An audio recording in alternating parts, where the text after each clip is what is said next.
Hello there, Vlad here. Welcome to CatPick Fridays episode. I think this is 18. Hard to keep up with these numbers, but I'm pretty sure it's 18 because last week I think was 17. Good intro right away.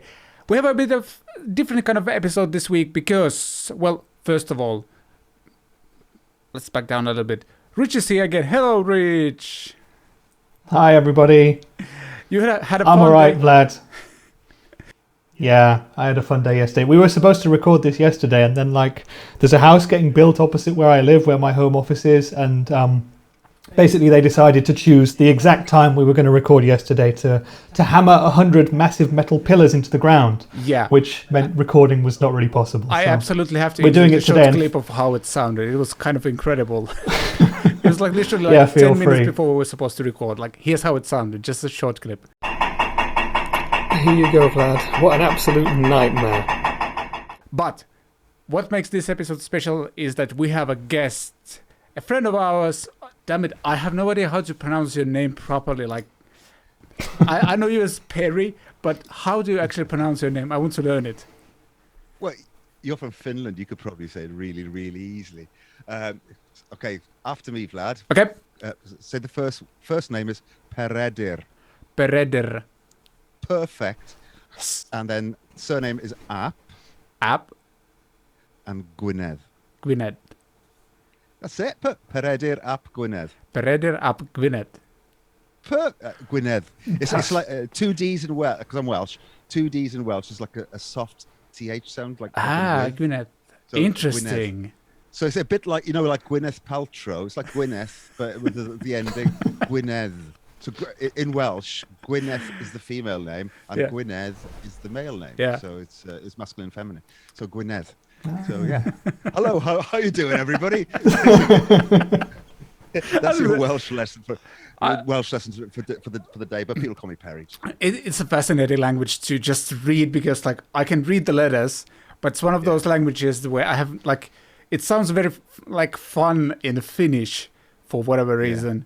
Yeah, it's just super fun to read in Finnish. It looks so weird to my eyes, somehow these are words, but I have absolutely no idea what it means. Same goes for but I have a friend who's I think he's from Brazil, and he speaks some sort of local language, which also looks super fun when written in Finnish. If you read it through Finnish eyes, absolutely no idea what they're saying. So I learned a bit. Thank you. Language is great, Language is so great. I love it. If you guys don't know, Perry is part of this little band called Pendulum, has been in that band for a while, and actually even before that you've played with some other big names as well. So I'd like to say he knows his stuff. He's going to laugh about it right away. I knew that's going to happen. Let's start with a question. Is there a point in a musician's life where they feel I know my stuff? Because no matter who I talk to, what level they are, they always laugh about it when you say that. Hey, Oh you know God, never. Yeah, no. You never stop learning. As you guys know, it's you never ever stop learning. The stuff I'm learning now is oh God, I should know that by now, but I don't. Because there's so many different things you can learn. One with guitar, you never stop learning guitar, and music itself. It's a never-ending story of learning and education, isn't it? Don't you love education? What was the first project that you did, Perry, where you thought, "Oh, I'm a professional now. I'm doing this. This is my career." So when I left uni, the first thing I did was I started touring with a band called Beats International. So it's Norman Cook from Fat Boys Live and the House Martins. Yeah, of course. Yeah, so I did some work with him. So that was my first proper tour. And then, just did stuff after that. And, I was doing a lot of TV stuff, writing music for television, being a musical director on TV programs in Wales. But I lived in London, so I was travelling back and forth. But, just things like that. And then the first proper big gig tour that I did was Natalie Imbruglia. So I started that in 1997. So 3 weeks before the first single got released, and I was with Natalie then for 9 years. So Wow. So did you study music in uni? yeah, I did. Yeah, I've got a degree in music, so that goes back to the whole education thing. Because when I was in school, when I was about 16, it was something I hadn't really contemplated. I thought, what am I going to do? And this professional musician that I knew said, oh, you could actually, if you want to, do music professionally. It's like, really? And so I started concentrating on it a little bit more. And I carried on doing music in school. And then I decided to come to London, to come to university, to a place called Goldsmiths College. It's a part of the University of London, so it's like the arts college for the University of London, because the University of London's got loads of different colleges around the city, and Goldsmiths is the main arts one. People like Damien Hirst went there to do fine art, and guys from Blur went to Goldsmiths as well, and John Cale from the Velvet Underground went to Goldsmiths. So there's quite a history of non-traditional musicians, not as a non-traditional in the non-classical side of things, of musicians going there. So that's one of the reasons that I chose it.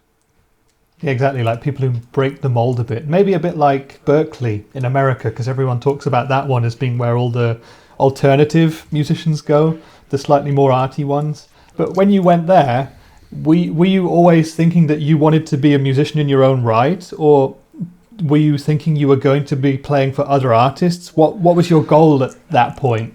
Back at that point, I wanted to be a session musician, and because I still, even though I'm in Pendulum, I still do sessions because I love doing sessions. I still love playing with other people and playing different styles of music. So that's my main thing, really. So yeah, I've been involved with Pendulum since 2004 now, but I still enjoy doing sessions for other people because it's really good fun. So so that's what when I was in uni.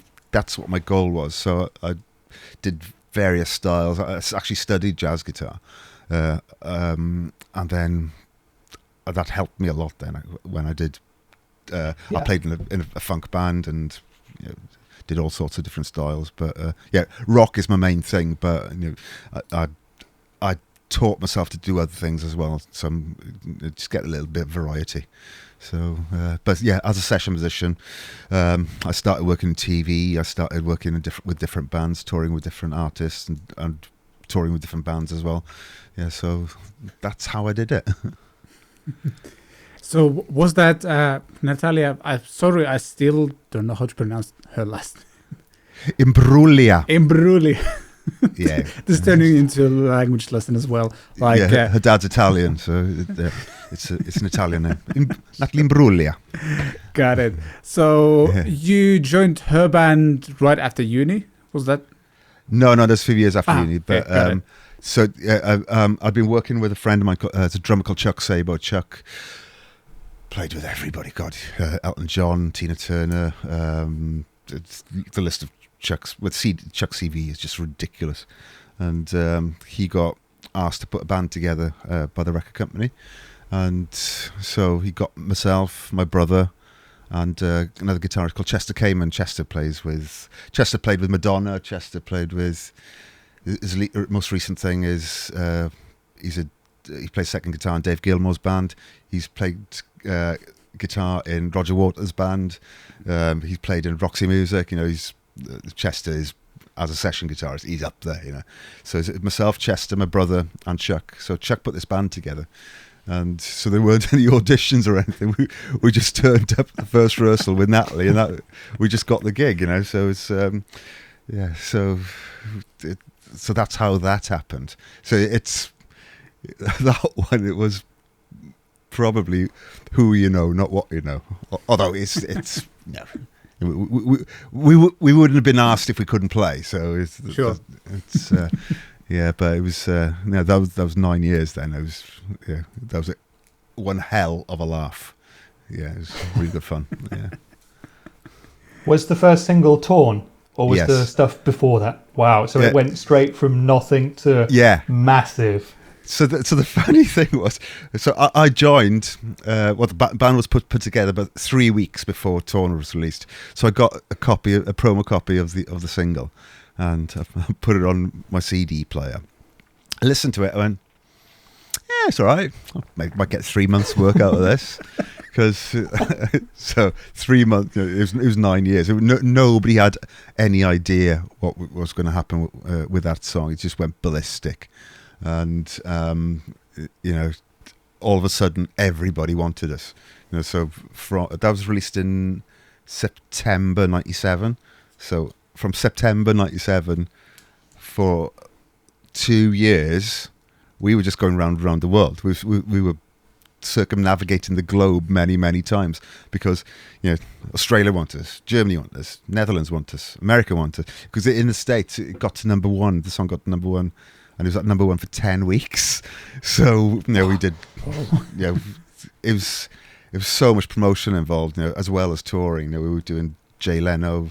We did Leno about 4 times. We did Letterman 5 times. We did Saturday Night Live. We did all these shows, all that type of show, all around the world as well. So we were all playing live as well. There was a couple of lip syncing gigs that we did, but we were hired as a live band, and so nearly everywhere we played, it was as a live band. So that was very, very exciting. Did you feel like it's a bit overwhelming going from like nothing to that right away? Like, was it difficult to handle? Oh no, not at all. It was because it was a lot of fun. It was like, it just, because we get looked after really, really well here. That's good. It's like, it was we'd turn up in a new country, and we'd be in really nice hotels, and there'd be presents for us in our rooms, and from the local guys, from the local record company and promoters, and so we were having a really good time. It was very, very exciting. So you didn't the whole overwhelming. It's probably when you look back at it and you go, wow, what happened there? Because it was nuts. Because most people don't. We were so lucky, I count myself as very, very lucky to have seen that, because most people don't get to see it.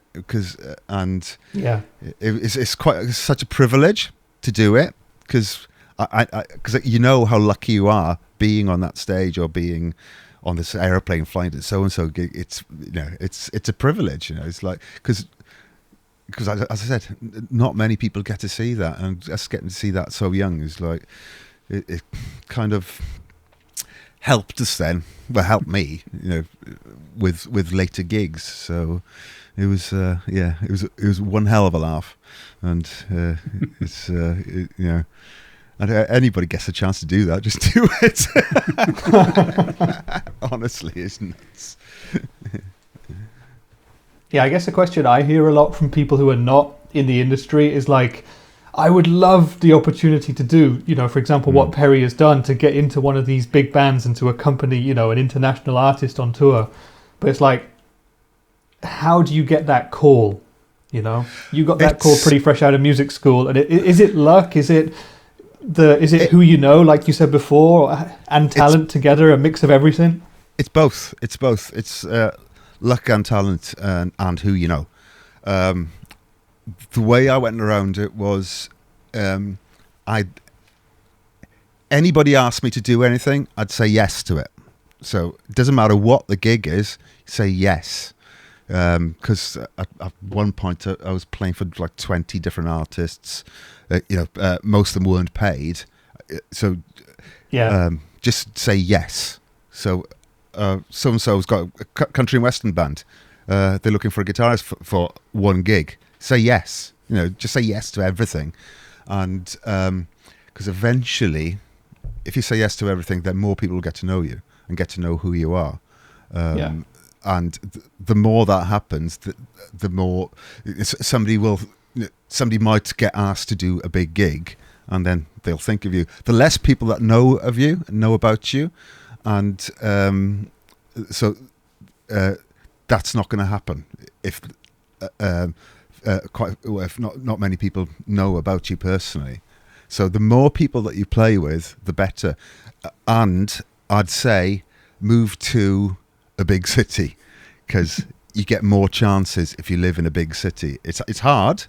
I mean, rent in a big city, if you're just moving there for the first time, is it's quite expensive. But it's something that you have to do. You're much better being in a big city like London or any of the capital cities around the world than somewhere small, because you get more of a chance to play with more people.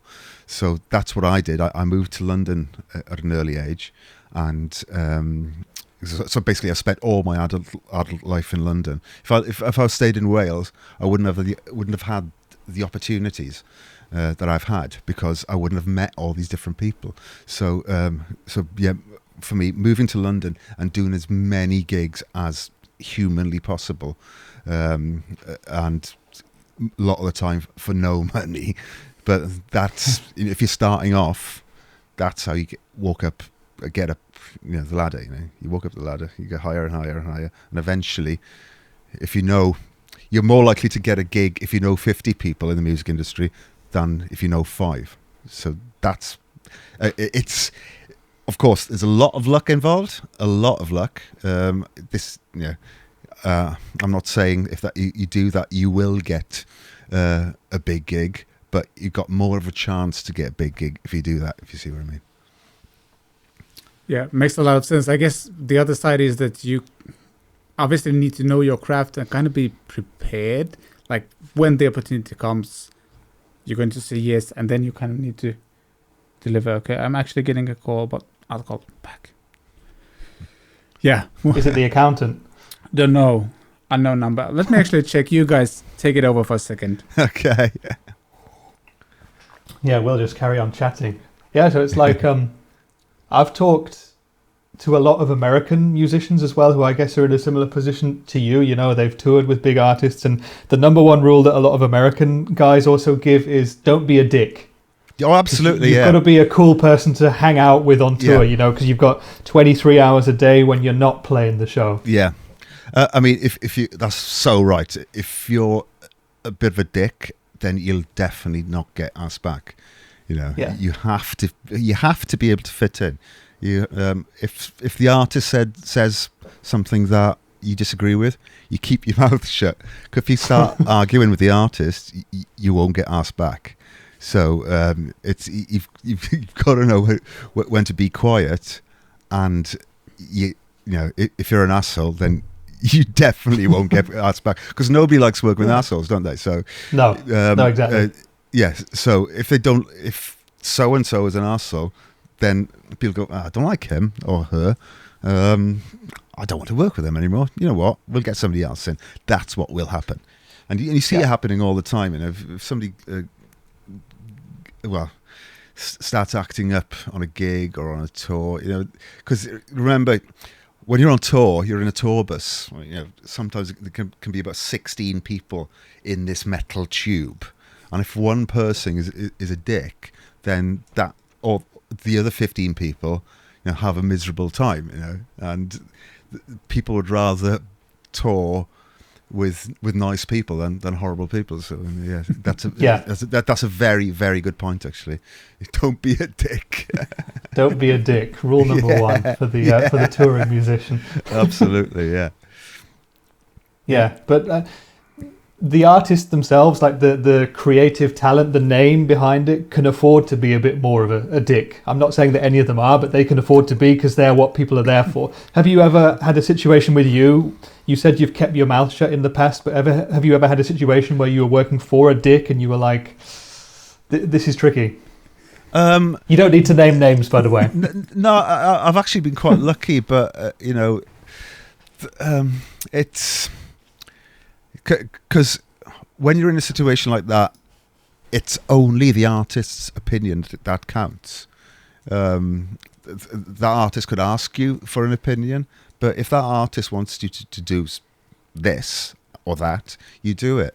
If you don't want to do it, you do it, because you're getting paid by that person to do a job. And if this job involves you doing something or playing something you don't like, then that's tough. You know, you're probably in the wrong job, because the whole thing with being a session musician is that you have to be malleable.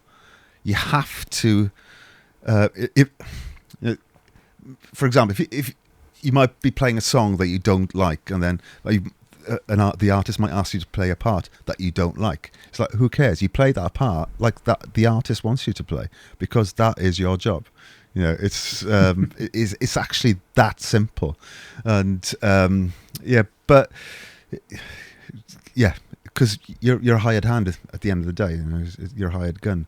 So it's like going into the office and doing a job, and your boss says, "Oh, can you sort this emails out for us?" And you go, "No." So you don't do that, because you'll get fired. It's like with every job. You do some things that you might not like, but you just do it, because it's the job. And I mean, it's one of the nice offices you can have when you're like get to tour and play big stages. So yeah, makes a lot of sense. Yeah, it's a lot of touring. You know, being on stage is well, for me, the best job you can get. But the bits in between, the traveling, you know, for the first year that you do it is very exciting. The second year you do it is exciting. For the 15th year, if you're in the tour bus going from, I don't know, Leipzig to Paris for the God knows how many times, yeah, it does tend to get tedious. So Sure. yeah, the gig itself is amazing, but the bits in between are boring. So the way that I counteract that boredom is I take my bicycle on tour with me. So it's, you know, so I do a little bit of exercise, and so yeah, everybody finds their little thing to counteract the boredom. So it's being on stage I'm very lucky to be able to do it. It is the best gig, but the best job you can get, well, for me. And but you know, the boredom does counteract that. You know, it's a bit of a yin yang situation with it, because you know, it's because when you get to gigs, most dressing rooms backstage are you know, they're either toilets, changing rooms in sports halls. You know, everybody's changed in a changing room in school or in a sports hall. It's that. It's like, it's not glamorous. It's tiles and and there's showers in the corner. It's just changing rooms that you get in in school or in your local gym. So there's nothing glamorous about that at all. But but the being on stage thing is that makes up for it big time. How much has it changed since '97 when you started?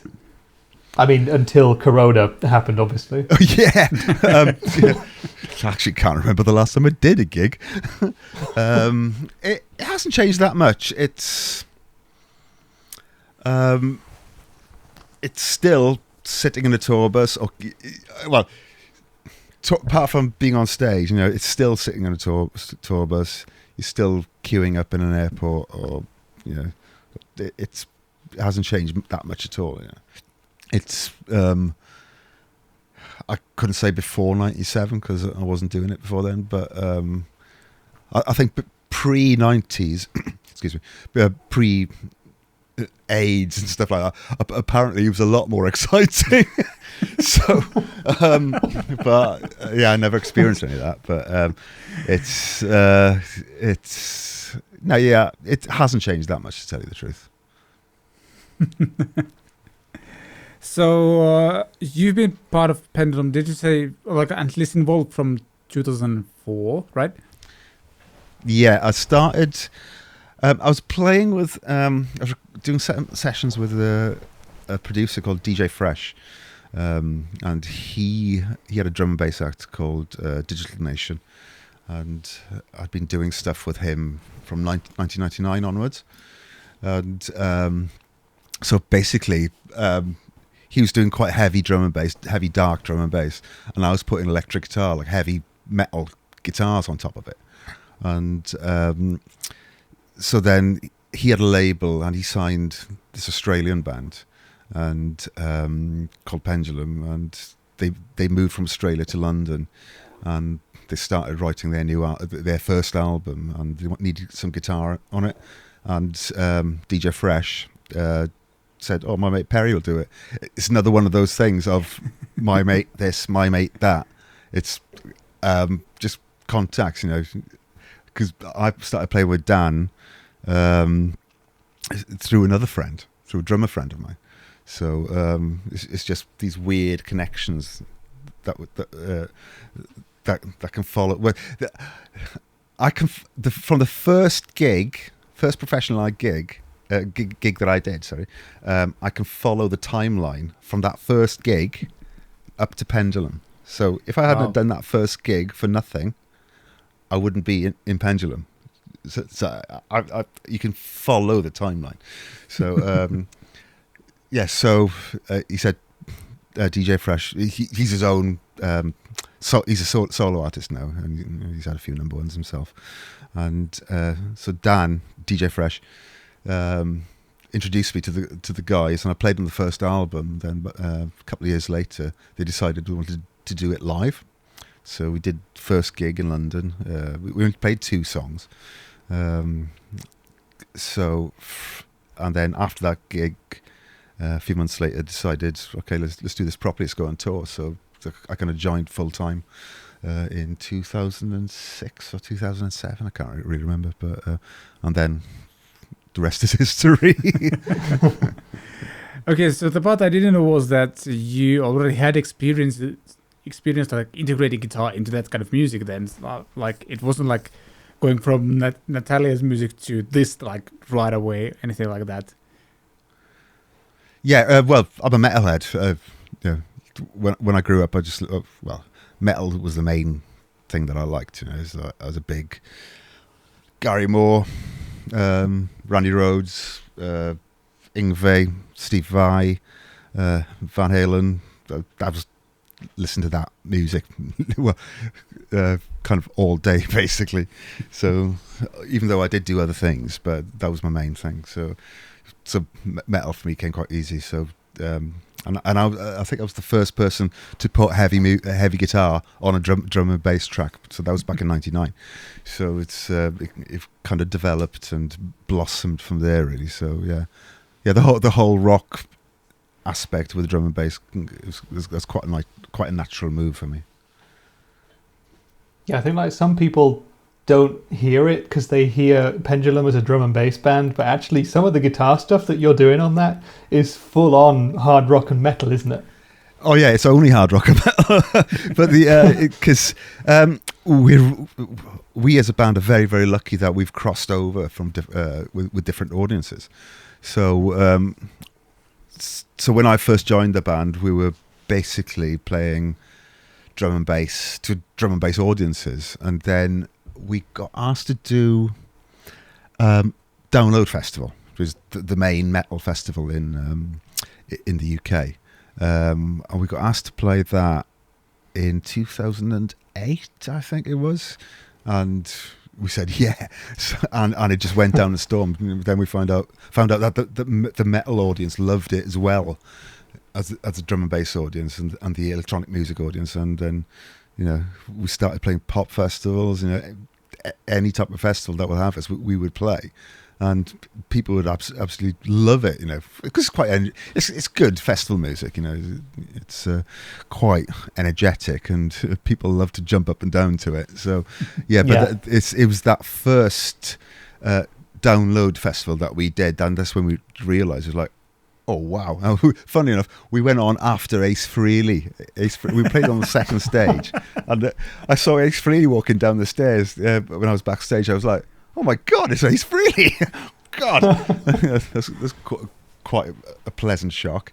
And then so it was because Download Festival's got this reputation of if they don't like you, or even sometimes if they do like you, they pee in a bottle and they chuck the bottle up on stage. It's like a tradition, and so the guys knew about this. So we had a bit of a huddle before going on stage, and we had a chat and said, right, worst case scenario, somebody chucks a bottle of piss at you, it lands on your face, some piss goes in your mouth. What are you going to do? You're going to walk off stage, or are you going to carry on with a gig? Everybody said, carry on. We said, great, let's do it. So we went on stage. No bottles of piss, thankfully, but it was like looking at it was weird. It was seeing. I think Biffy Clyro were on the main stage just before us, so they just finished. So we were getting all their crowd as well, because we were both being played on the radio at the same time on the main radio station in the UK. So we were kind of popular acts, so to say. So they'd finished, and we got their crowd as well. So we had about 40,000 people watching us. And at one point, I counted about 9 different circle pits. I was like, all right, okay, this will work. And that's when we realised, oh my God, this crossover is happening. You know, it's that's nothing that you can plan. That just happens. And we were very grateful and thankful for that. You know, it's like that doesn't happen a lot. To many bands. So we were quite pleasantly surprised, to tell you the truth. It's good music to circle pit to, I'd say. Yes. There's the energy.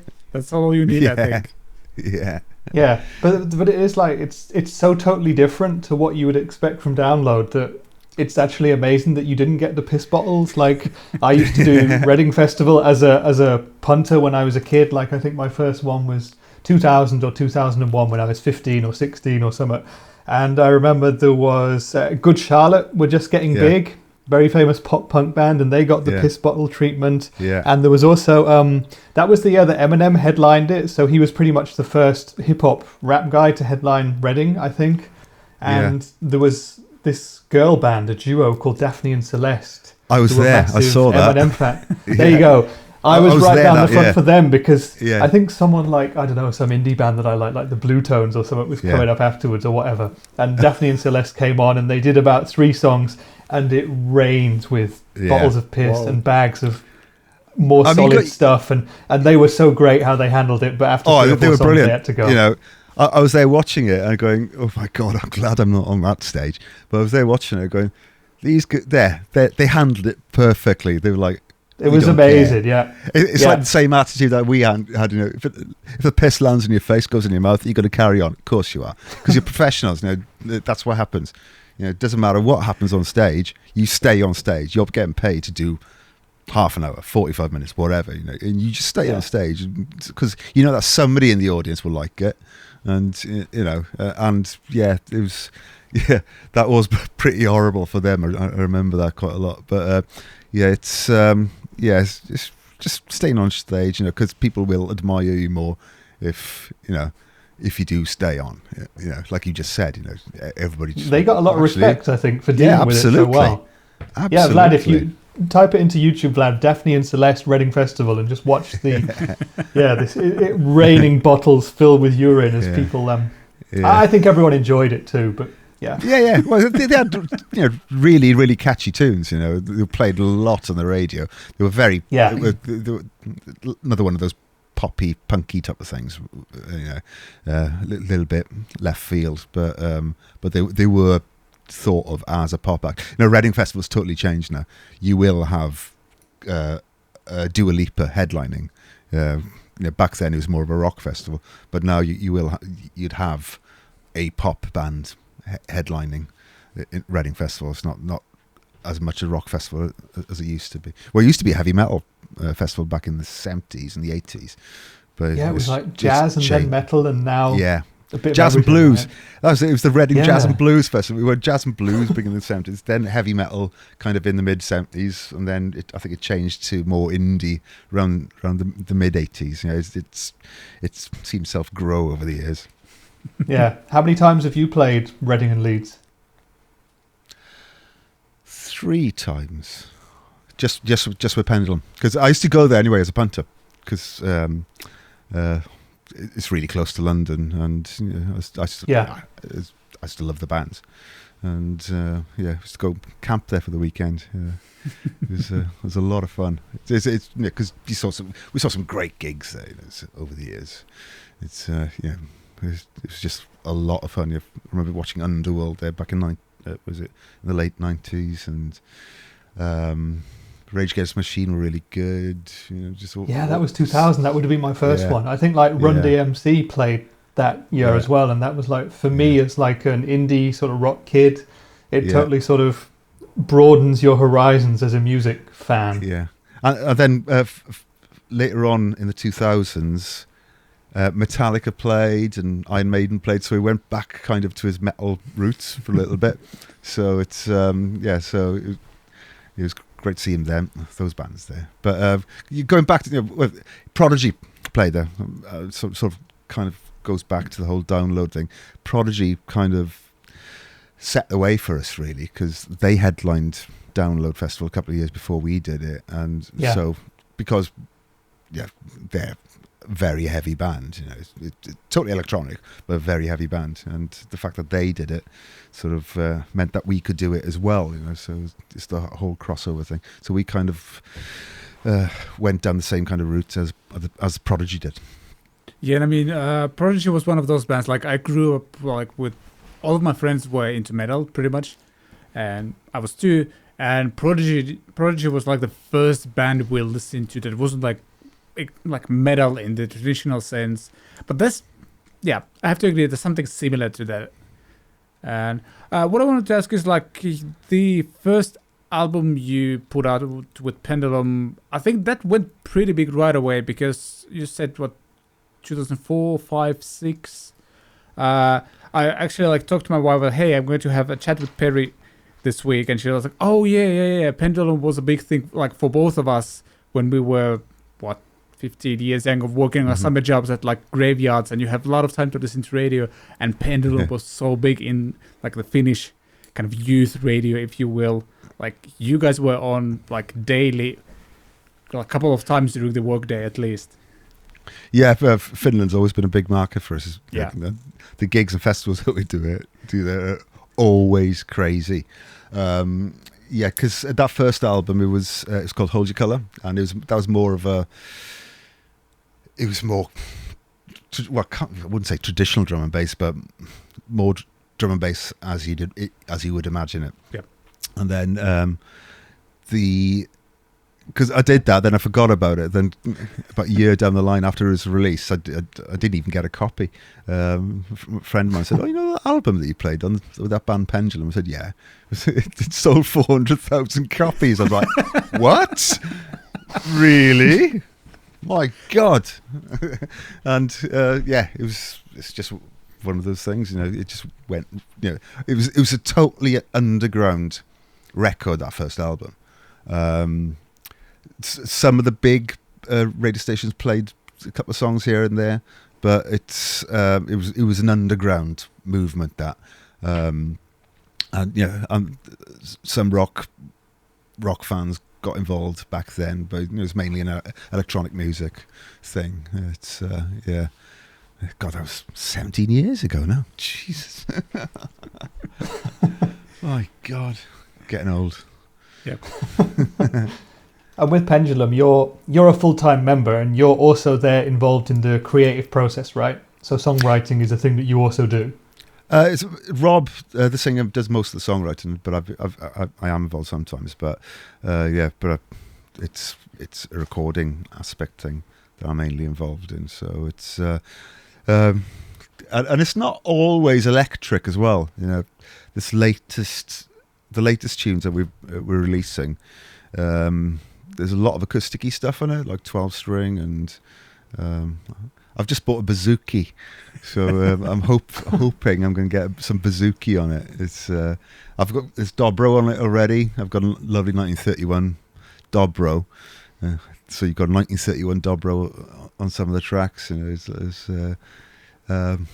there's some acoustic vibes on it from me. So it's I've got a mandolin as well. I'm not sure I can get a mandolin on it, but the recording process is great because adding an analog instrument like a guitar onto electronic music is great fun, because not many people do it.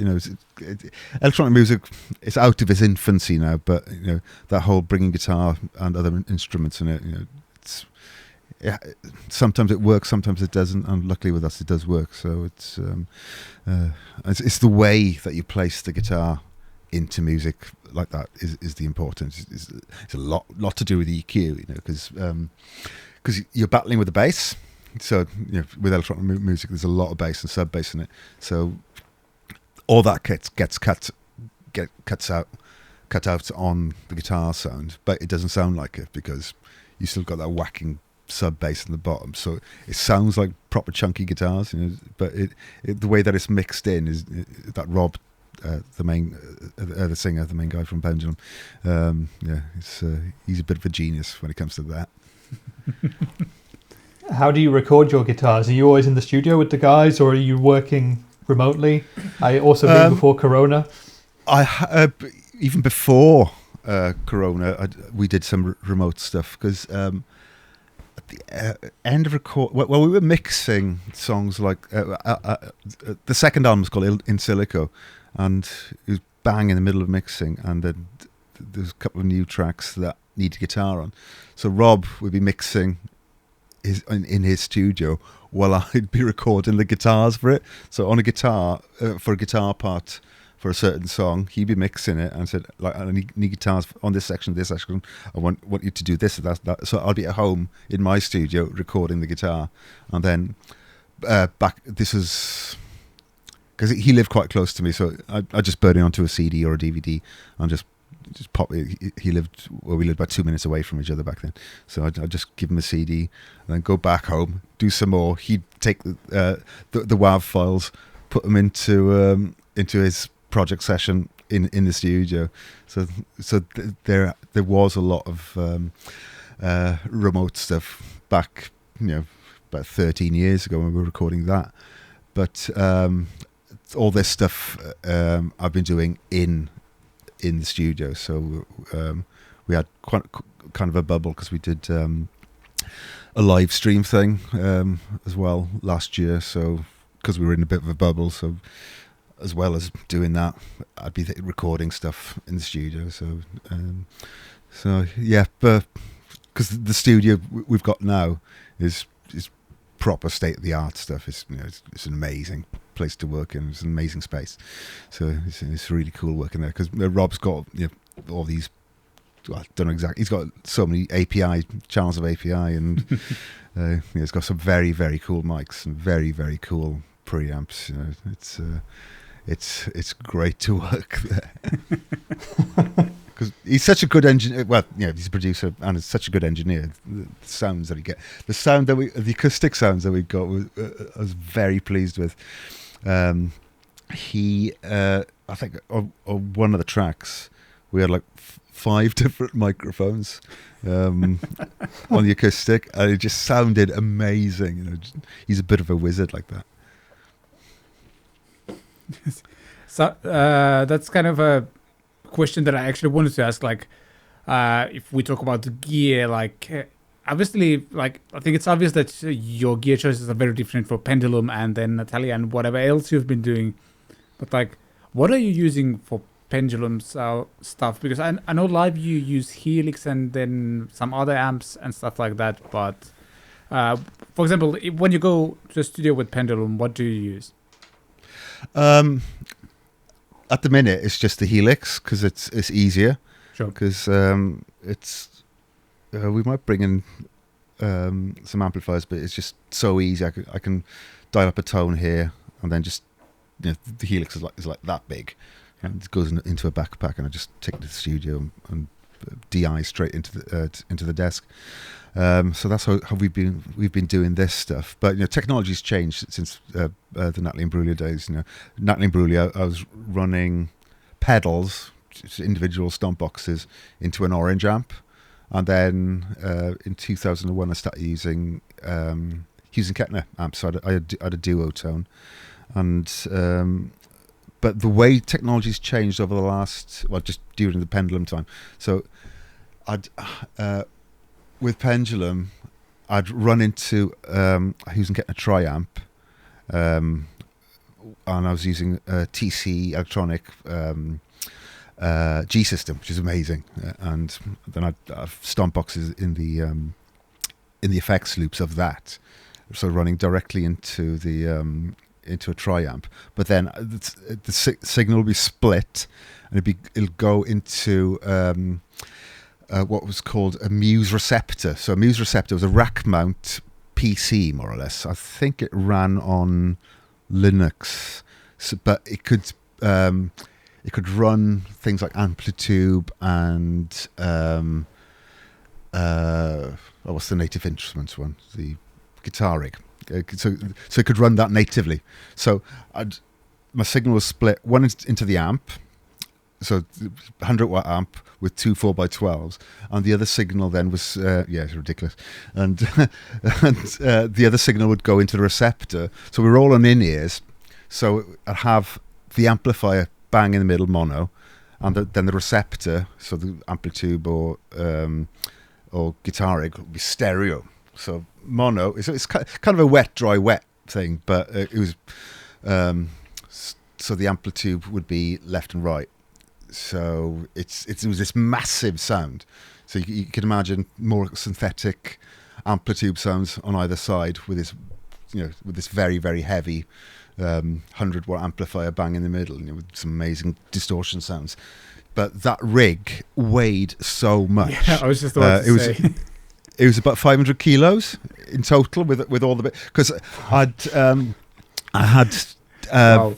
because there's quite a few guitar changes in there because there's different tunings, and so I think I had about 4 or 5 different guitars, and each one of those guitars had to have a backup, obviously, just in case, so we had this big massive vault, we call it a vault, that it's a big guitar case that you open up. You must see them on everybody's probably seen them on rig rundowns, where they open up the case and there's just like rows of guitars. Well, I had one of those, and the bass Gareth, our bass player, had one as well. So it's just loads of guitars, and and that rig weighed about 500 kilos. And now the last show we did with Pendulum, so instead of the receptor, I'm using a Line 6 Helix, and then it's still kind of split.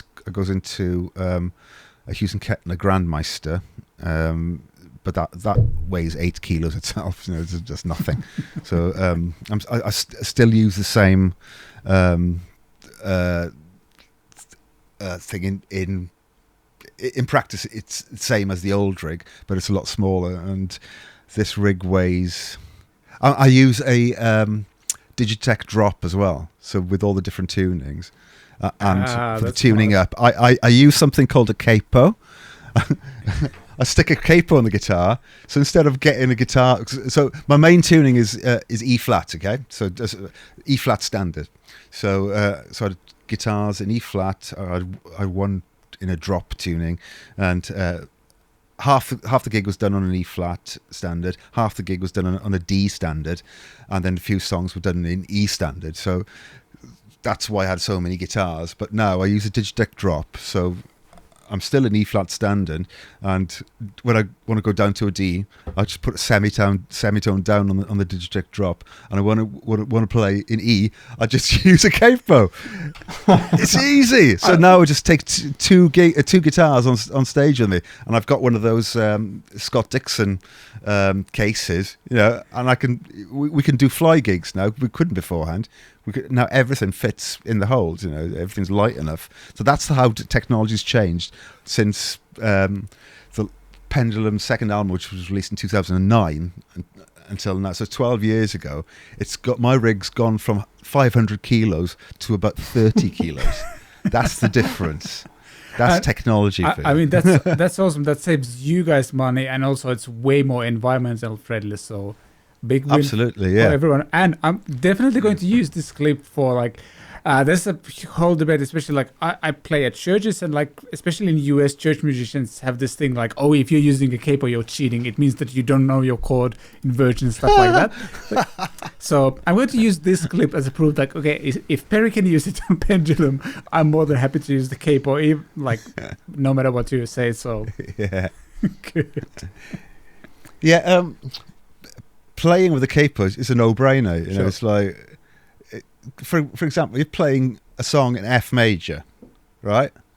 It doesn't sound right because you're barring the chords, and the chord itself sounds a lot duller. Yep. So you're barring. So you've only got these three fingers to play with. Stick a capo on it, you've got 4 fingers to play with, and you've got open strings as well. So it's a no-brainer. Capos are great. Yeah. Why make a job more difficult for yourself? You know, it's been invented to help you out. These things are amazing, you know. I use them all the time. CatPick Fridays bringing you all the capo info you need. Yeah, use a capo, guys. Use a capo. Yeah, some people are snobs about pedals like the drop as well, for some reason. They say you do need to have separate guitars to do it, but you can't trust, a digital pedal. What about the latency? What if it fails? Blah, blah, blah. It's never failed. It's digital pedals are usually more reliable than analog pedals. You know, it's there's a little bit of latency, but your brain compensates for that. You know, and I probably won't. Well, actually, I've said I won't record with it, but I have. I've recorded with this as well, and it's fine. It's but mainly heavy sounds, clean sounds. It's 1 or 2 artifacts here and there, but so I've even used it in the studio. But live, the difference, if you were difference with taking 2 guitars rather than 4, that's a big difference. 4 guitars is a pain in the ass. It's a pain in the ass for you, especially if you haven't got a guitar tech. Getting a guitar, swapping guitar if you haven't got guitar tech, and then finding out that it's out of tune, and it's like, oh damn, I wish I had. You'd think to yourself, I wish I had a Digitech drop. The other guitar was in tune. That would have worked. Oh, I wish I just used my capo. It's about making life easier. Yes, there is latency, but it's very, very minimal, and your brain compensates for that. You play slightly ahead of the beat.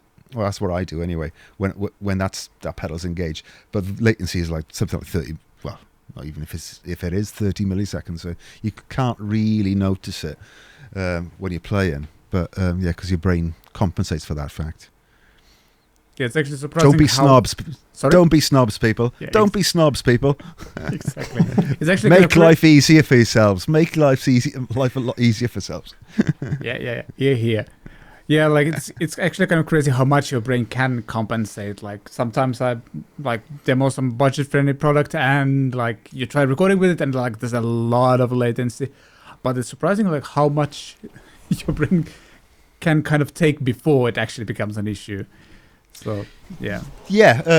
I mean, like I said, I've got quite a few guitars here. I've got a few in concert pitch, a few in E flat, and a few in D.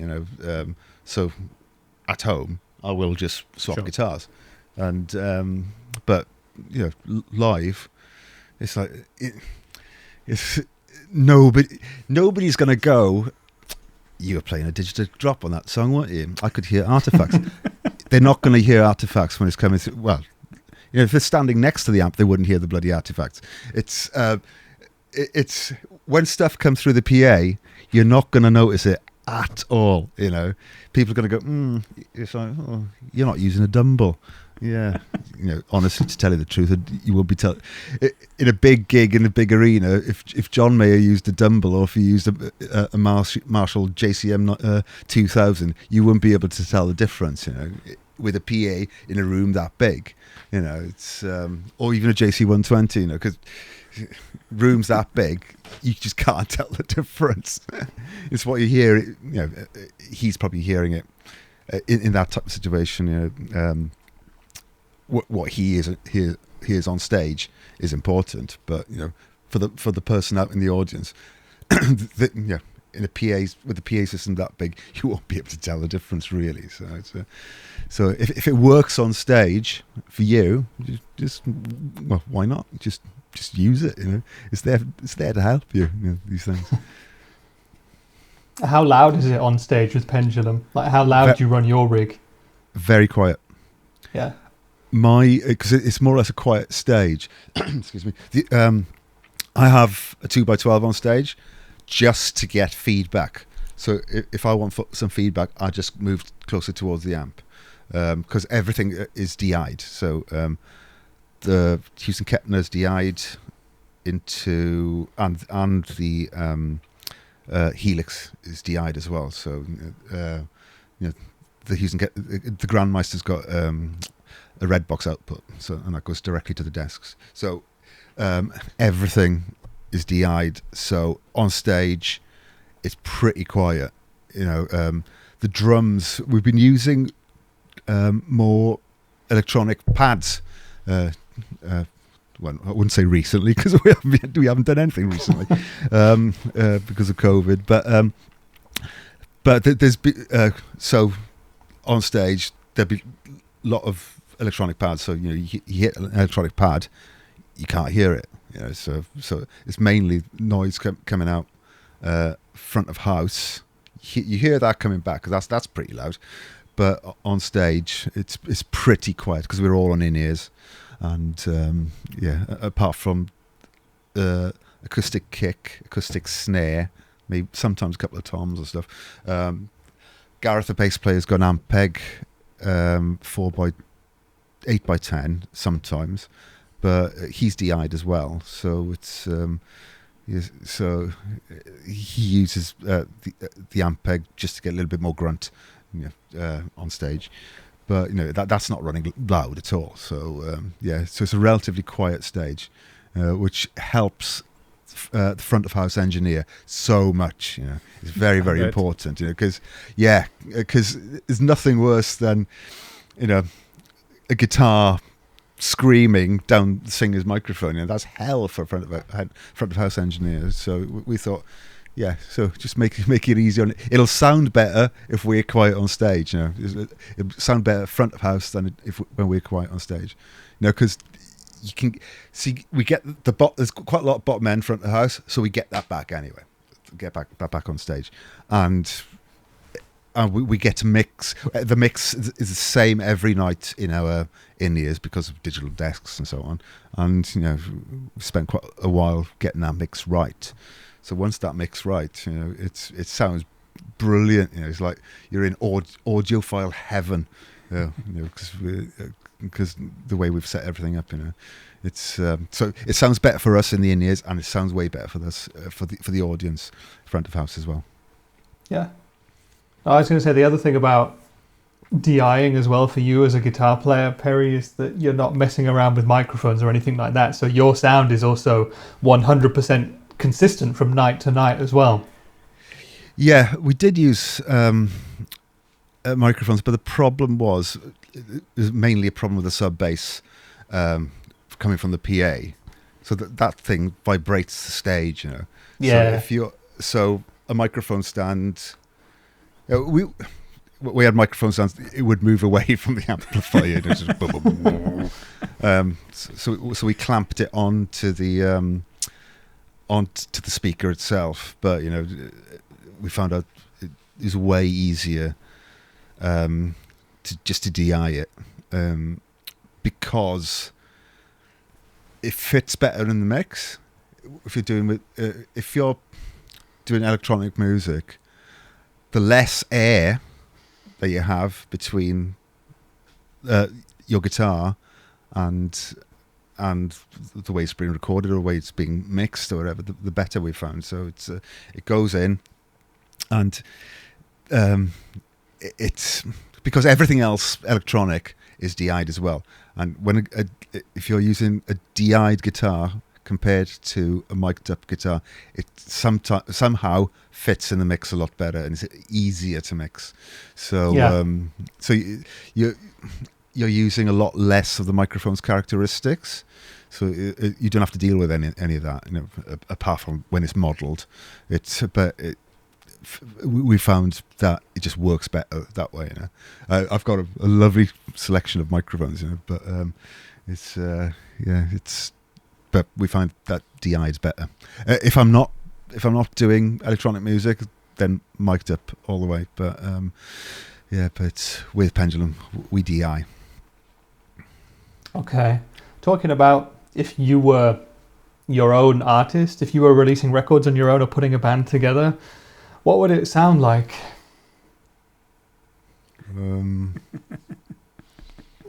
God. Probably some sort of ambient stuff. I just love ambient music, so it's probably something like that. Something chilled. It's with bits of electronics, well, lots of electronics. Ambient-y, post-rocky type of vibe, not shreddy at all. I just like chilled out ambient music. You know? It's I like using, like I mentioned, I've got the bouzouki, folk type of instrument as well, you know, just to get that different flavour. Something ambienty, but it's not. Being a solo artist, I've just never something I've ever wanted to be. You know, I just like playing in bands. You know, I'm not sure if I've got anything to say musically. I don't know. I've done a few things, but you know, I prefer playing in a band situation than doing stuff myself. Yeah. So what bands do you listen to in your off time? I don't listen to any music, hardly any music at all, because that's my job. Yeah. So, because I don't know if the word blessed is it? No, it's not the right word. When I hear music, it's a syndrome. I can't remember the name of it, but when I hear a song, that it's an earworm for me. And if I hear a song a few times, it's always in my head. I'm always hearing it. I don't know what I can't remember the name of the syndrome, but so I've got music in my head all the time, and the only way I can switch that off is to like watch TV or something like that. I can't even read a book because I've got a bloody song going on in my head all the time. It's so, and because I do music as a job, for me, not listening to music is better. I listen to things here and there, but you know, for my own sanity, I don't listen to a lot of music. You know, I have listened to a lot of music over the years, but it's you know, probably that's why I like listen to ambient, chill out music a little bit more than, you know, heavy music. You know, I used to listen to a lot of heavy stuff when I was younger, but I think it's for that reason. I'd rather have something nice and relaxing going around in my head than something going Wah! You know? So it's it's a weird thing. I've been asked this before, and but yeah, it is because there's always music going round in my head, and sometimes it's a total pain in the ass. I can totally relate to that because, like, especially like over the past year, I've been doing more and more like here in the studio, and like today before we are having this recording session here, like I was editing vocals for an hour and a half, and like my brain just overloads because like when I hear music, my brain like dissects every single freaking detail, and like it's fun to listen to music, but I really listen to it just because it's fun. Kind of. Yeah. Well, right. That's what's going on in my head right now. Okay.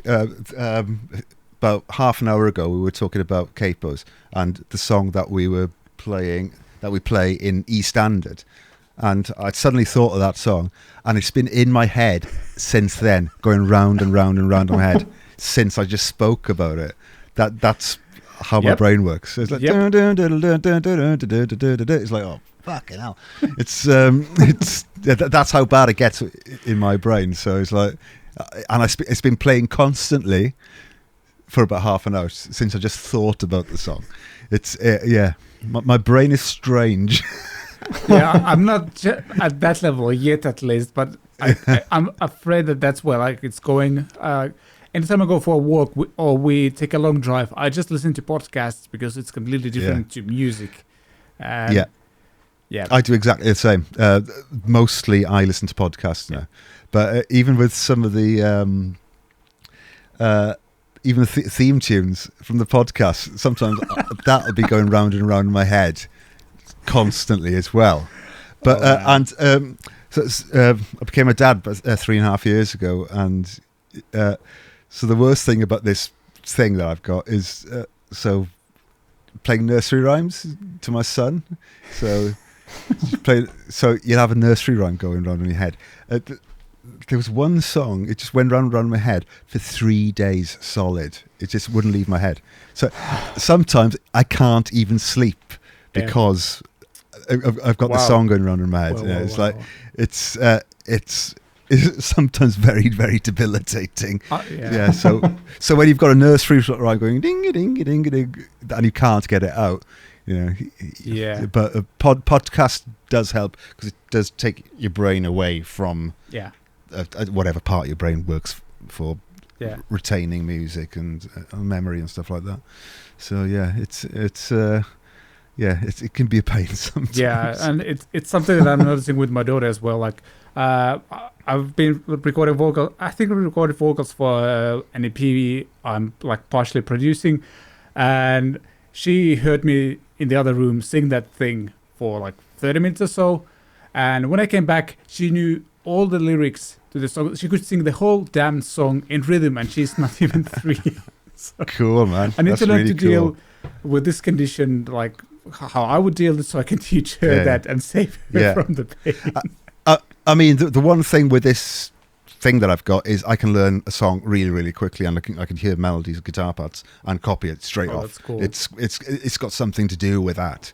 I should go to a doctor about it, just to find out, or a psychologist, just to see what the hell's going on. But usually, if I hear a guitar part, sometimes I can hear a song and I can listen to it once, possibly twice, and then play it in its entirety. Maybe not exactly, but that pitch retention memory thing that I've kind of got that. So it's helpful in some ways, and very helpful in some ways. Sure. It goes back to being a session musician as well. Having that, if you're a session musician, is very, very, very handy indeed. So I can, as I said, I can pick something up very, very quickly. Have you been doing a lot of sessions during the COVID time? Because obviously there's no gigs right now, or like maybe things are a little bit opening up, but mostly it's been, shut down. Yeah, I have. I signed up to this at the beginning of lockdown. I signed up to a website called Sound Better, and I think it's owned by Spotify. And I just slashed my fees because I'm not going to be touring. Well, nobody's touring, so. I slashed my fees so anybody can hire me to play guitar on their records. So I've been playing with artists all over the world, which has been really, really cool. So it's kind of kept me busy, kept my chops up, and I've been playing some really, really good tunes and some really, really talented artists. So that's been a lot of fun. So it's called Sound Better, soundbetter.com I think it is, and so I've been doing a lot of work with them, and I've been doing I still do music for TV shows as well.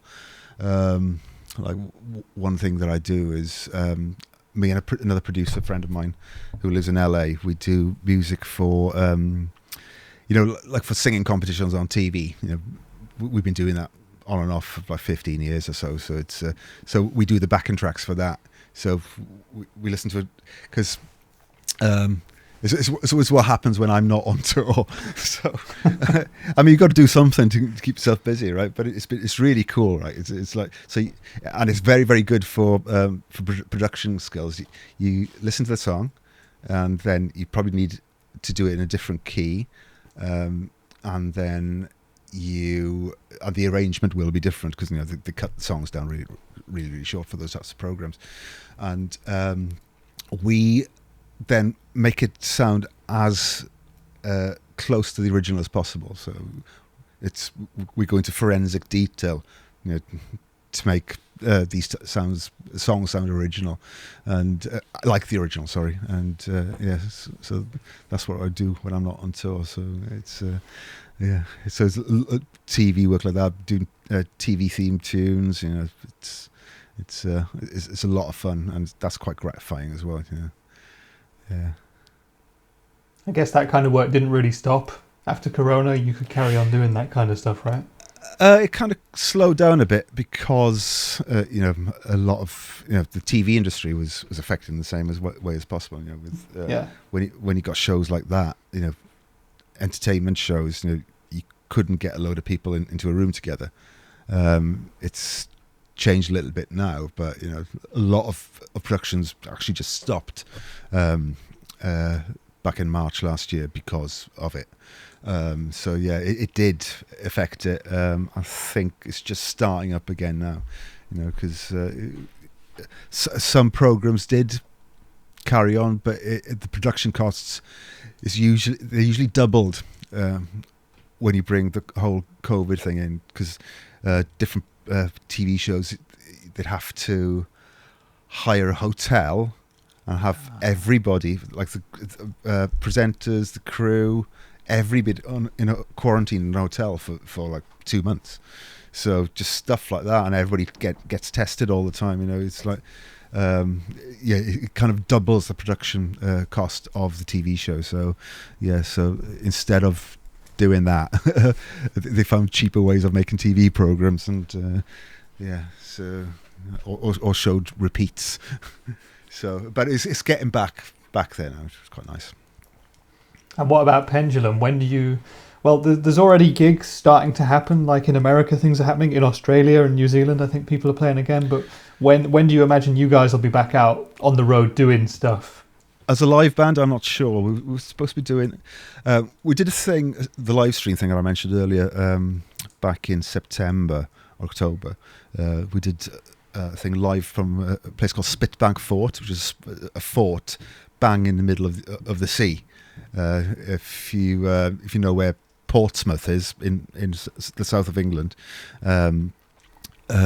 we did a gig from the middle of the sea, and that was more of a hybrid gig. It was myself on guitar, Gareth was on the decks, and Rob was singing. So it was singing live vocals. So it was half DJ, half live. But we were supposed to be doing some of those this summer, but those gigs were cancelled. There was one in Finland and one in Czechia, and now we've got towards the end of the summer there's some DJ gigs happening, mainly in the UK, but it's at the moment they're still happening, so they're just DJ shows. But so I'm not involved in that. I don't think if I ever did a DJ show, I'd just bring my Rush CDs, and I don't think the Pendulum audience would like Rush that much. Yeah. you just get 2 hours of me playing La Villa Strangiato and stuff. But hey, listen to this one, kids. No,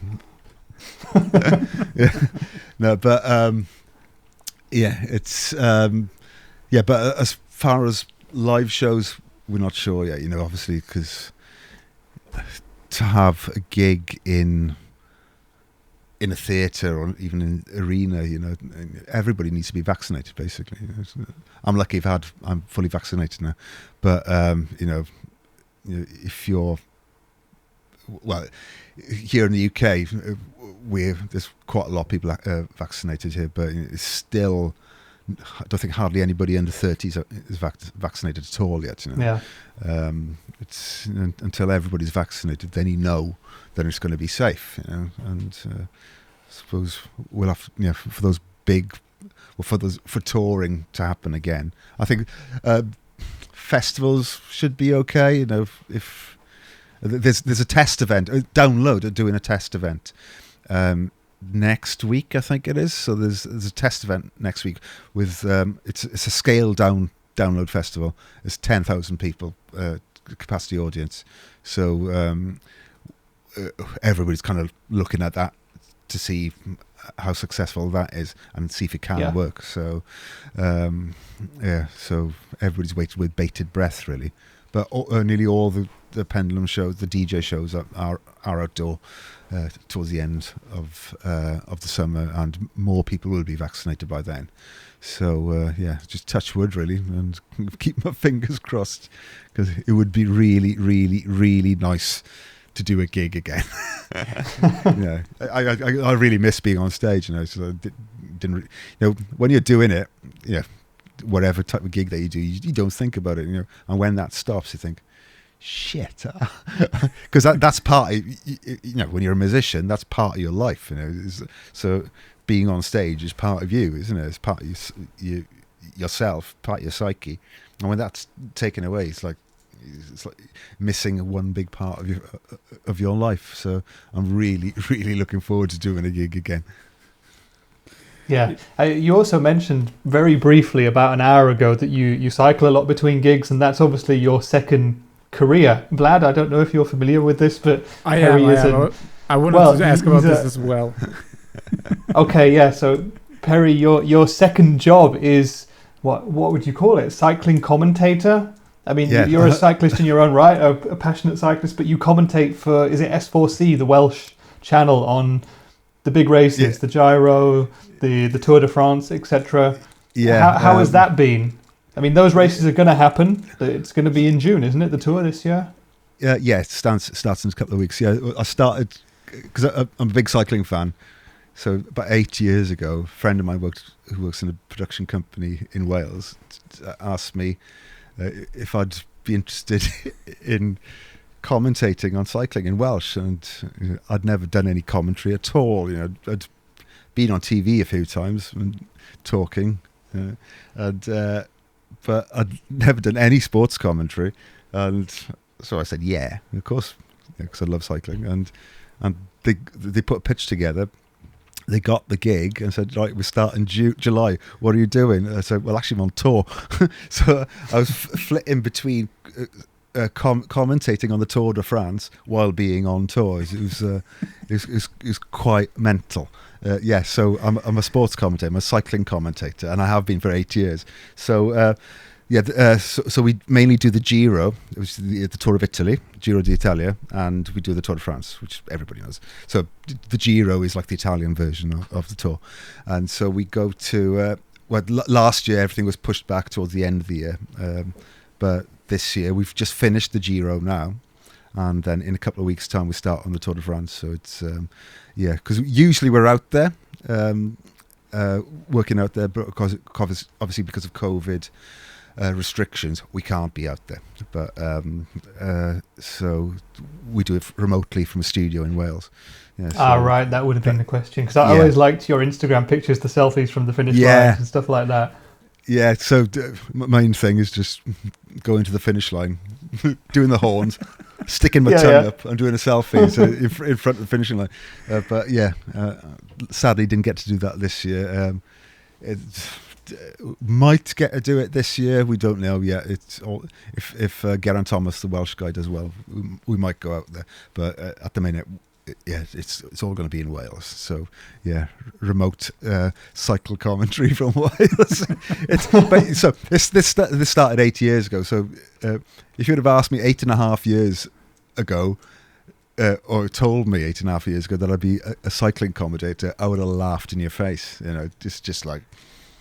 Sometimes I pinch myself that I get to do it. It's just another one of these weird things in my life that something that you're passionate about that I get to do and I get paid for it. It's just mental, really. I'm exactly. Very, very, very lucky. And if we'd said to you 8.5 years ago, if you'd then seen a Welshman win that race, I think you'd have laughed in our faces as well, right? Because absolutely, I think no one expected that. Yeah, because it's a guy called Geraint Thomas. He was the first Welshman to wear the yellow jersey. The yellow jersey is the leader's jersey in the Tour, if anybody doesn't know. First Welsh guy to wear the yellow jersey. That was 2017, and that was in Dusseldorf that happened. So, and then I was there for that. Oh, cool! The Grand Depart for the time trial, and then when they left, that's right. It started to rain towards the end of the time trial, and then it was amazing. There were so many Welsh people there. Yeah, I was there as well. I was at the finish line going like this. Yeah, doing your selfie. Yeah. Yeah. So that was brilliant. And being there for that for the it was a momentous time for Welsh sport and for Wales itself. And then in 2018, he actually won the Tour de France. So it was like, and we were there for that as well. That was just amazing. It's the biggest thing in Welsh sport ever. We've seen a Welsh guy win the Tour de France. It was something that I never thought I'd see in my lifetime, but it happened. So it was very, very, very cool. Yeah. You just got me excited about cycling all of a sudden. Like, for instance, it's cross-country skiing. Like, there was a world championship a few months ago, and we were watching like all of them. So yeah, I can relate to that, even though I haven't been following cycling ever. It's in Finland, isn't it? Rally motorsport and javelin for some reason. Why javelin? Don't know. Maybe we used to hunt. Yeah, they used to hunt wolves and stuff in the forests with javelins, maybe. Yeah, the polar bears that are here. That's how we defend ourselves. Yeah, because even in rally, the Finnish guys are really, really, really talented, but there's a Welsh guy. It's weird. These small countries, we do creep to the top sometimes. There's a Welsh guy up there now called Elfyn Evans. He's close to winning the world championship. So yeah, it's these sports, sports, yay! Exactly. I hope we haven't alienated everyone watching this, because in my experience, like, not that many guitar players actually like sports. Like, I'm a huge sports fan. I love cycling. I love football. I love NFL. I love a lot of it, to be honest. And I think that when I start to talk about football specifically, a lot of guitarists switch off straight away. Yeah. So I'm really happy to have you on here, Perry, and we can talk about bikes. Yeah. Everybody else has clicked off now, but I'm happy. But hey kid, guitars, yay! There you go. I don't have a bike in here. Shit.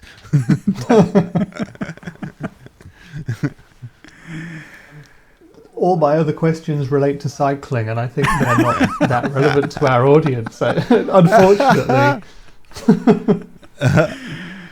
Oh man! I remember when me and Perry, when we were at the SpiritCon week. You should ask Perry about SpiritCon, Vlad, about the solo that he played on your video. But I'm going to ask you about the guitar solo, because, like, first of all, what's your relationship with guitar solos? Love them, hate them, somewhere in between? Somewhere in between. Yeah. I mean, playing a solo, it's pointless putting a solo in a song if the song doesn't need it. If you put in a solo in a song just for the sake of putting a solo in a song, it's like, right, we need a guitar solo here. It's not needed, It's just like, like everything's been done on guitar now. All the flash stuff. It's if it needs it, do it. But I like melody now. Back when I was a bit younger, I still love all the shred stuff, but and I still love listening to some of it. But it's like, it has to mean something now. Yeah. But you get some guys like Josh Allen. He's bloody amazing. He's one of the I just wish he can't play live. Nobody can. But I'd love to see him go out and do some live stuff. Just amazing. I love stuff like that. But it's because he's one of the best. Well, I think ever that's ever been with that style. And but personally speaking, I'd rather not put a guitar solo in if it doesn't need it. And a lot of with the sessions I've been doing just recently, the solos that I have done, they've been way more left of center and kind of not natural sounding solos. For me, it just sound a bit odd. If you could bring an aspect of that into then But stuff like blues solos for me, that I kind of Joe Bonamassa Bonamassi's amazing. I love listening to his stuff. But putting a blues scale in a song is just like, yeah, it's just a blues scale in a song. It has to mean something. Yeah? That's what I think about solos. Yeah. But I have been getting more into guitar solos just recently over the last year or so since lockdown. Because I've had to do it because people have asked for them. I go, Sure. oh, okay, yeah. But with Pendulum, sometimes it needs a solo, but it's better. All right, example with Pendulum, we play a lot of the stuff is around the 174 beats per minute mark.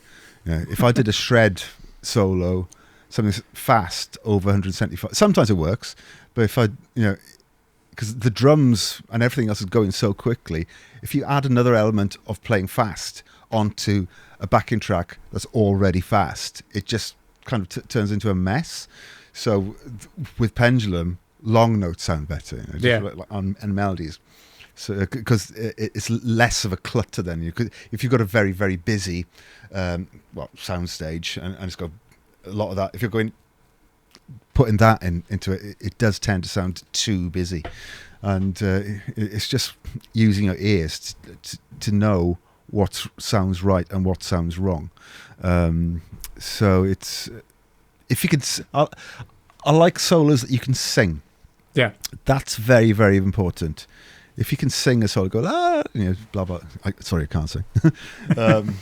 It's that to me is my favourite type of guitar solo. So something melodic, It all harks back, to the stuff I used to listen to when I was a kid. Gary Moore, you could sing most of his solos. Randy Rhoads, you could sing most of his solos. Van Halen, apart from the whittly, apart from the hammering stuff, you can't really sing that unless you're a very talented singer. But a lot of his solos were quite lyrical and fluid.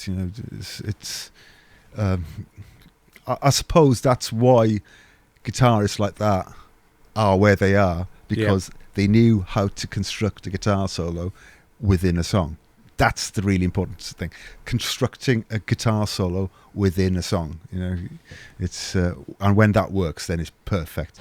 But it is quite a difficult thing to do. But it's that's why those guys had that success, and how they're thought of now.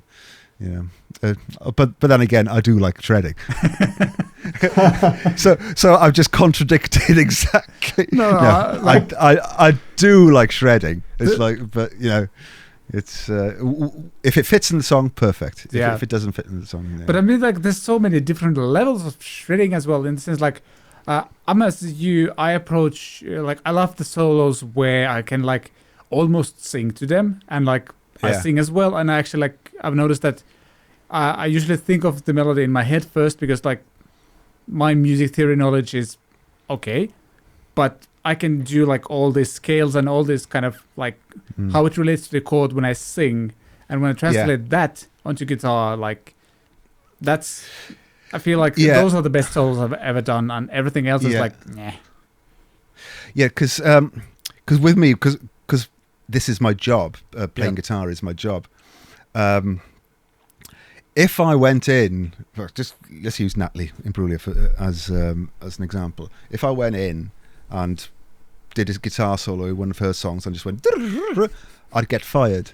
It's like what we were talking about earlier about not being a dick. Yeah. So it's about knowing what to play and where. So it's because my whole career basically has been with commercial music, and so you have to know exactly what to play and when to play it. If I played in a fusion band or in a progressive metal band, then that would be totally different. But it's just from where I'm coming from, or where my career's come from. So that's how it's going to be different for every other guitarist on the planet. But for me personally, because I've come from the commercial side of things, my career has been through as from the beginning up until now has been with commercial sounding music, with radio music, stuff that appears on the radio. You have to think about it that way. So it's yes, I did learn how to play all that fast stuff, but you soon learn not to play it, if you see what I mean, because it's very, very important. If you're it all goes back to play. What I mentioned earlier about playing with as many people as possible. Play with as many people as possible and know exactly what to play with those people.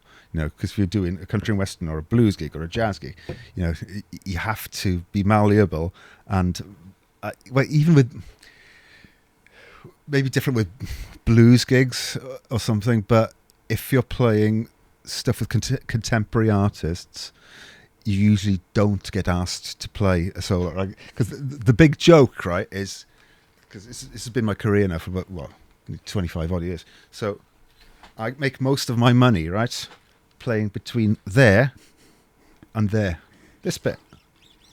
For those who are listening to the podcast, he's pointing at the nut and between 7th fret. So yeah, between the nut and the 7th fret. For 25 plus years, that's where I've made most of my money. Yeah. From the 7th fret up until the 24th fret, hardly at all. That if you want to make a living out of this, between the nut and fret 7, that's where you're making money, and that's where you've got to concentrate on. Between fret 7 and fret 24, yeah, it's great if you can do that. And I'm lucky. I can't. When I was a kid, I used to play guitar for 8 hours a day. That's all I did. Yeah. So it's but if you want to make a living, be prepared to just the first 7 frets. It's like most of the stuff up until now, it's just there. So yeah, we call this right. I'm pointing now for those of you listening. I'm pointing at the between fret 19, say, and fret 24 on my PRS, gorgeous PRS guitar. We call that the dusty end. It's called the dusty end because it gathers dust. You don't get asked to play up there, all these with high notes that often. It's the dusty end. So it's a dusty end because you don't play it. Yeah. So that is another very, very important lesson. That if people want to go and make a living out of playing guitar, and in the same kind of area that I have, it's all down there, and it's mainly rhythm.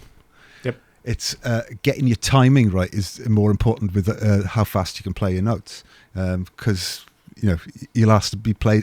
If you can't play in time, that's a bit of a problem. But getting your timing right and be able to play chords and inversions and stuff like that, that's the really important bit. Yeah, of course, learn how to solo, but in my career it's mainly rhythm because that's what you get asked to do most of the time. Cool. How's it looking like? I know Brexit is going to bring in some challenges when it comes to touring, and is it still fairly unclear right now what it's going to be like for you? No, it's very clear. It's going to cost British musicians a lot of money, and it's just because the whole people voted to leave the EU. They didn't realise that every single country in the EU has got its own sovereignty, right? Yep. So and now it's like you don't, when you want to go and work in the EU, you don't get a working permit for the EU. You have to get a working permit for each individual sovereign country. It's like, this is why I was so vocal about it before the vote happened. I'm still vocal about it now. So for example, if you're a British band or if you play with a British artist and you're going to go do a tour of 10 countries, say in the EU, you need working permits for every single member of the band and crew, if they're British, or have British passports, and for each and every single country. So you need some for France and one for Germany. So and these cost, for example, one of the countries, I think it's Spain, it's like £60 or €60, 60 odd euros each. So if you're doing one gig in Madrid, right, and so that means you need, if there's a tour bus full of you, so you've got 5 members in a band, and let's say crew and merchandising guy, like a normal medium-sized tour. For every single country, you'd have to probably pay about, just in visa fees alone, about £1,500. It's and it's different. It's less and more for each country, because all these countries are sovereign. They can charge whatever they like because they're sovereign. So doing and the paperwork involved in that, the paperwork is so complicated. You have to do it for one country, then do another set of paperwork for another country, and so on and so on and so forth. It gets expensive. It's time consuming. It's whereas before we could just swan in to any country in the EU and do a gig, and we can't do that anymore. So it's the one. I mean, it's a horrible thing to say, but the one redeeming feature about COVID is that we haven't had to deal with that yet. But once COVID finishes, that's the next hurdle with being a professional musician in the UK, is to deal with Brexit, because it's. Because with most musicians, the only income stream that you've got is touring. If you're in a really big band like Coldplay, or if you're Ed Sheeran, then you will make some money out of Spotify, but most bands don't. So the main income stream for most bands is touring, and the closest place to us to tour as UK citizens was the EU. So now that big market of 27 countries, there's a big barrier there between us and them, and it's it's going to be very expensive. Because if I was a manager, if I managed a band or managed an artist in the UK, the one way that I could save money, because as a manager wants to make as much money as possible for the artist, right? The one way I could save my artist money, so there's more profit at the end of the day, at the end of the tour, is to hire musicians in the EU and hire crew in the EU. So if you've got an EU passport, then you're laughing. There was talk pre-referendum about British musicians, there being a Brexit bonanza for Britain if we left the EU. The funny thing about this is there will be a Brexit bonanza, but for EU musicians and EU crew. Because if, for example, if I've got, if me being a manager and my artist, which I'm not a manager and I don't have an artist, but this is a hypothetical question. If I've got a month tour of the EU, it'd be cheaper for me to go to an EU country, say in Paris, rehearse a band there for a few days, pick up some crew locally, and tour the EU, and definitely in the Schengen area, with EU crew and EU musicians, and that's the way I see it going. It's a terrible mess, and it's unforgivable. 52% of the British public did this to us, and it's unforgivable. And it's happening with the fishing industry. It's happening with the farming industry. It's like people didn't realise, and they were told, but they didn't want to listen to the side that said this will be bad for Britain, and it's bad, really, really bad for Britain, for British exports. It's the trade deal that Britain has just done with Australia. It means that Britain has 7% more exports into Australia, but Australia get to export 85% more stuff into the UK. So the balance is way off. Yeah. So and this is the deal that the British government are doing with different countries. Just dreadful. So so Brexit sucks. Yeah, and unfortunately, this also means, like, for example, for Finnish bands, it's been a huge milestone in their career that they get to play one of those big arenas in UK, like O2 Arena or Wembley Stadium, something like that. Very few Finnish bands have been able to do that, and it's like a huge milestone.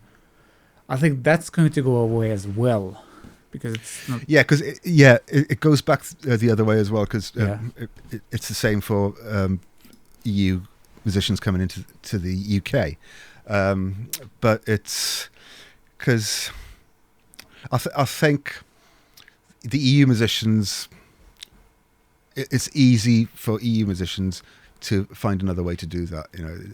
Playing Wembley, it's a big thing, but eventually it'll be the way it is looking now. Eventually, people forget about Wembley, and it'll be playing the Stade de France instead, or San Siro, or Nou Camp in Barcelona. Another venue will take over as being, over the next few years, as being the big place. Because I'm sure that there's promoters and owners of these big stadiums. They're already thinking, right, Wembley's out of the picture now. Let's have our stadium as the next Wembley. It's very prestigious to play Wembley, but I think that would be soon forgotten. So Brexit sucks. Oh man, this is a sad way to end the episode, but unfortunately we have to talk about this as well. Like we were riding high and then we just crashed down at the very end, but that's how it is. Tell you what, you could edit this and stick it in the middle or something. True. But you're right. It does have to be mentioned because it's the music industry. It's been hit really hard by COVID, and it's going to be hit hard again by Brexit once the restrictions are lifted. Very hard. Yeah. Yeah, just on a personal level, it also sucks because I've been to England a few times. I'd love to visit again, but it suddenly became way more difficult. Yeah, it's a pain in the ass, man. It's another. It's not just visas. We need a carnet now to go to the EU.